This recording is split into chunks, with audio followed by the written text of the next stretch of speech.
આપ જોઈ રહ્યા છો Spark Today News. Lalbaug Jain સંઘમાં સંક્રાંતિ મહોત્સવ ઉજવાયો। સાધ્વી હંસપ્રિયા શ્રીજી મહારાજના પુસ્તકનું વિમોચન પણ કરવામાં આવ્યું। આવતીકાલે ભાયલી જૈન સંઘમાં મુનિશ્રુવ્રત સ્વામી ભગવાનની ચલ પ્રતિષ્ઠા મહોત્સવ યોજાશે। વડોદરાના પનોતા પુત્ર વલ્લભસુરી મહારાજના સમુદાયના વર્તમાન ગચ્છાધિપતિ આચાર્ય ધર્મધુરંધર સુરી મહારાજની નિશ્રામાં આજે ભારતભરમાંથી પધારેલા ગુરુભક્તોને ગુરુદેવે સંક્રાંતિ સ્તવન સંભળાવ્યું પણ હતું, એમ સંઘના ટ્રસ્ટી પ્રકાશભાઈ શાહે જણાવ્યું છે। આજે લાલબાગ જૈન સંઘ ખાતે ખીચોખીચ માનવ મેદનીને વ્યાખ્યાન ફરમાવતા આચાર્ય ધર્મધુરંધર સુરી મહારાજે નવસંકલ્પ લેવા અનુરોધ પણ કર્યો હતો, જે મનુષ્ય જીવનને સફળ બનાવવા માટે જરૂરી છે। અને આ દરમિયાન આજે સાધ્વીજી હંસપ્રિયા શ્રીજી મહારાજ લિખિત જૈન દર્શન અંગે લખેલ પુસ્તકનું વિમોચન અંબાલા ખાતે આકાર લઈ રહેલા વિશ્વનું પહેલું શાસન પ્રભાવક આચાર્યોના જિનાલયમાં ચંદ્રપ્રભુ ભગવાનની પ્રતિમા ભરાવવાનો લાભ લેનાર રોહિતભાઈ ગાંધી, જયપુરથી પધારેલા પ્રોફેસર ધરમચંદ્ર જૈન, આત્મવલ્લભ રત્ને ત્રયી આરાધના ટ્રસ્ટના પ્રમુખ કૌશિકભાઈ, મંત્રી દીપકભાઈ શાહ, સંઘના ટ્રસ્ટીઓએ પુસ્તકનું વિમોચન પણ કર્યું છે। આ પ્રસંગે જાણીતા જૈન સંગીતકાર દીપ શાહે ગુરુભક્તિના ગીતોની રમઝટ પણ બોલાવી છે। આજે ઇન્દ્રપ્રદેશ બોડેલી વિસ્તારથી પણ મોટી સંખ્યામાં ભક્તો ઉમટી પડ્યા છે। આજની સંક્રાંતિમાં યુનિવર્સિટીના પૂર્વ સેનેટ સભ્ય તથા જાણીતા જૈન અગ્રણી દીપક શાહે યુનિવર્સિટીની આર્ટ્સ ફેકલ્ટી દ્વારા ગુરુદેવનો જે કોર્સ ચાલે છે તેમાં લોકોને જોડાવા અપીલ પણ કરી છે। સંક્રાંતિ ભજન ગુરુભક્ત વિજુભાઈ કોચરે ગાયું હતું તથા જૈન મુનિરાજ મહાભદ્ર વિજયજીએ મોટી શાંતિના પાઠ પણ કર્યા હતા। વધુમાં સંઘના ટ્રસ્ટી વરિષ્ઠ શાહે જણાવ્યું છે કે આજે સવારે 6 વાગે ગચ્છાધિપતિ આચાર્ય ધર્મધુરંધર સુરી મહારાજ, બોધિ મહારાજ, કીર્તિ મહારાજ તથા તત્વદર્શન મહારાજે જૈનોનું મહત્વ ગણાવ્યું છે। ઉવર્ષ ગરમ સ્ત્રોતનો પાઠ કરી વિશ્વ શાંતિ અર્થે ચિંતામણી પાર્શ્વનાથ જિનાલયમાં પૂજન પણ ભરાવ્યું છે। આજના સંક્રાંતિ મહોત્સવમાં પણ વડોદરાના એકમાત્ર જૈન કોર્પોરેટર રાખીબેન શાહની દીકરીએ 31 ઉપવાસ કર્યા છે, જેમને આચાર્ય ધર્મધુરંધર સુરી મહારાજે પચચખાણ આપી વાક્ષેપ કર્યો છે। આજે ગચ્છાધિપતિ આચાર્ય ધર્મધુરંધર મહારાજે જણાવ્યું છે કે આવતીકાલે સવારે 6 વાગે વડોદરામાં જે નવો 39મો સંઘ બન્યો છે ત્યાં રાજસ્થાનના ઉસ્તરાજી તીર્થથી આવેલા 1000 વર્ષ કરતાં પ્રાચીન ચમત્કારિક મુનિશ્રુવ્રત સ્વામી ભગવાનની ચલ પ્રતિષ્ઠા યોજાશે, જેમાં પધારવા ભાયલી સંઘના અગ્રણી વિનીતભાઈ શાહે આમંત્રણ પણ આપ્યું।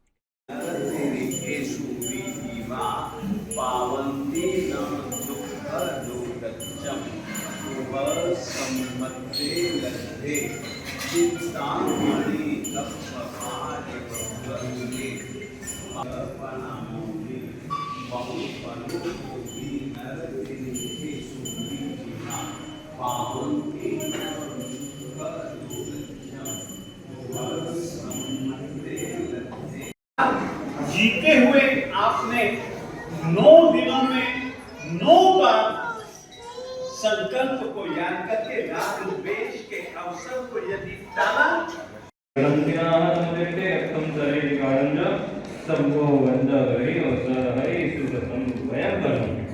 नमो रक्तधाराय वज्राय सर्व लोकनाशनकराय सर्वजीवकशनाय दुष्टग्रहबुद्धविशालशाकिनीनं प्रमथनाय राजाधिपानां शान्तिर्भवतु श्रीराजसन्निवेशनां शान्तिर्भवतु महाकाली अज्वा संदजाला सुधारया सूर्यविवक्षा दंडावियं तुसीवन्नति निर्वाण्यत्वधरि समुद्र संवत 49, इंद्र संवत 24, रत्नाकर संवत 10। आज भाद्रपद नवमी रविवार सूर्य ने सिंह राशि में प्रवेश किया, इसलिए सौर मास की अपेक्षा से आज से भाद्रपद मास का प्रारंभ हुआ। बोल विजय वल्लभ श्री महाराज की जय। नमस्कार दर्शक मित्रों, स्पार्क टुडे न्यूज़ में आपનું हार्दिक स्वागत है। लालबाग जैन संघनी अंदर वल्लभसुरी समुदायના વર્તમાન ગચ્છાધિપતિ પરમ પૂજ્ય આચાર્ય વિજય ધર્મધુરંધર સુરીશ્વરજી મહારાજા આદિ ઠાણા ચાતુર્માસ બિરાજમાન છે।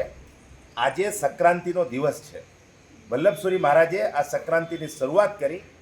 આ સંક્રાંતિ અને અત્યારે ચિંતામણી પાર્શ્વનાથ દાદાના દેરાસરની અંદર ઉવત્સ ગરમના સાહેબે જે મંત્રોચ્ચાર કરાવ્યા અને ગુરુદેવ આવતીકાલે જે વડોદરાની અંદર નવો સંઘ બન્યો છે એમાં प्रतिष्ठा करवा माटे आप जई रहा छो, आखो कार्यक्रम शुं छे हमारा दर्शक मित्रों जणावो।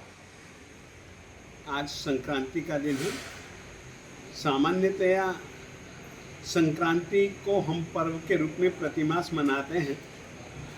गुरु भक्त आते हैं और गुरु भक्त आकर के गुरु जी का दर्शन करते हैं, गुरु जी से मंगल वाणी सुनते हैं, गुरु जी से मंगल स्तोत्र सुनते हैं और मंगलमय आशीर्वाद के रूप में गुरु जी से वासक्षेप लेते हैं। आज ऐसा ही संक्रांति का दिन। वैसे संक्रांति शब्द का अर्थ होता है सम्यक दिशा की ओर गति करना। सचमुच में जाने अनजाने हम लोग मन से, वाणी से, काया से गलत रास्ते पर, यानी कि मन से जो नहीं सोचना चाहिए वैसा सोच लेते हैं, वाणी से जो नहीं बोलना चाहिए वैसा बोल लेते हैं, और काया से जैसी चेष्टाएं, इंद्रियों से जैसी चेष्टाएं हमें नहीं करनी चाहिए वैसी चेष्टाएं कर लेते हैं।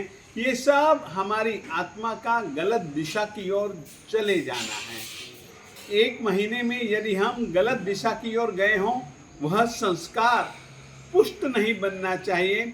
उस संस्कार को देखते ही हमें बाहर निकाल देना चाहिए। उसी ही प्रकार की प्रेरणा लेकर के संक्रांति का दिन आता है और वह यही सूचित करता है कि भैया सही दिशा की ओर बढ़ो। सही दिशा की ओर बढ़ोगे तो मंजिल भी तुमको, इष्ट मंजिल भी तुमको मिल जाएगी। यह एक प्रेरणा का दिन। और कितनी ही अच्छी बात कि बड़ौदा के सभी संघों के बीच में एक नया, जिस तरीके से मालाओं के मणकों में एक नया मनका, उसी तरीके से भाईली संघ, जहाँ पर कि मुनिराज श्री गणिवर श्री धर्म रत्न विजय जी महाराज साहब जी चातुर्मास कर रहे हैं, और वो संघ उत्तरोत्तर आगे बढ़ता हुआ देवादिदेव परमात्मा श्री मुनि सुव्रत स्वामी जी की कल उस संघ में प्रतिष्ठा होगी। सचमुच में जिनका नाम भी मुनि और सुव्रत, सचमुच में मुनि की तरह सुव्रतों का पालन करना और सही ढंग से मर्यादा का पालन करते हुए हमारी आत्मा का हम लोग विकास करें, यही मंगल कामना। बोलो विजय वल्लभसुरी महाराज की जय। આજે વલ્લભસુરી સમુદાયના વર્તમાન ગચ્છાધિપતિ ધર્મધુરંધરસુરી મહારાજ સાહેબ લાલબાગ જૈન સંઘની અંદર બિરાજમાન છે। લાલબાગ જૈન સંઘના ટ્રસ્ટીઓ પ્રકાશભાઈ છે, સંજયભાઈ વારીસભાઈ આપણી સાથે છે। આપણે રાખીબેન, જે વડોદરાના એકમાત્ર જૈન કોર્પોરેટર છે, રાખીબેન મનોજભાઈ શાહ, એમની દીકરીએ 31 ઉપવાસ કર્યા છે। આજે એમનું પચકાણ લેવા માટે ખાસ અહીંયા પધાર્યા હતા। રાખીબેન, તમારી દીકરીનું નામ શું, કેટલા વર્ષની છે અને એમને અગાઉ પણ કેટલી તપશ્ચર્યાઓ કરી છે અને અત્યારે કેટલા ઉપવાસ છે, જરા જણાવો। પહેલા તો ગુરુદેવના ચરણોમાં કોટી કોટી વંદન। અને ગચ્છાધિપતિ મહારાજ સાહેબ પધાર્યા છે એટલે ખાસ વડોદરાનું બી સૌભાગ્ય છે અને માંજલપુર, એટલે ખાસ એના આશીર્વાદ મળે। અને અગાઉ મારી દીકરીનું નામ દેવાંશી મનોજ શાહ છે। અગાઉ એને 28 કરી છે, 9 ઉપવાસ કર્યા છે, 11 ઉપવાસ કર્યા છે અને 2 વર્ષથી એની 1 મહિનાના ઉપવાસ કરવાની ભાવના હતી, જે આ વર્ષે આજે એનો 21મો દિવસ છે ઉપવાસનો। અને 18 દિવસ સુધી તો દીકરી મારી જાતે જોબ પર અને કોલેજ અટેન્ડ કરીને સવારે 8:30થી નીકળતી હતી, સાંજે 8:30 આવતી હતી। એવી રીતે એને 18 દિવસ તો પૂરા કર્યા છે। હવે અમે એને હમણાં ઘરે છે 3 દિવસથી, અને ખાસ કે એની ઈચ્છા પૂરી થાય, બસ 31 દિવસના ઉપવાસ એના પૂરા થાય, એ જ ભગવાનના ચરણોમાં ખાસ અરજી છે આપણી। પાંચમના દિવસે એના પારણા આવશે, પાંચમના દિવસે એના પારણા આવશે, સંવત્સરીના બીજા દિવસ, ગણેશ સ્થાપના થાય તેના બીજા દિવસે એના પારણા। દિવસે એના પારણા આવશે। તપસ્વી અમર રહો, બોલો જીને શાસન।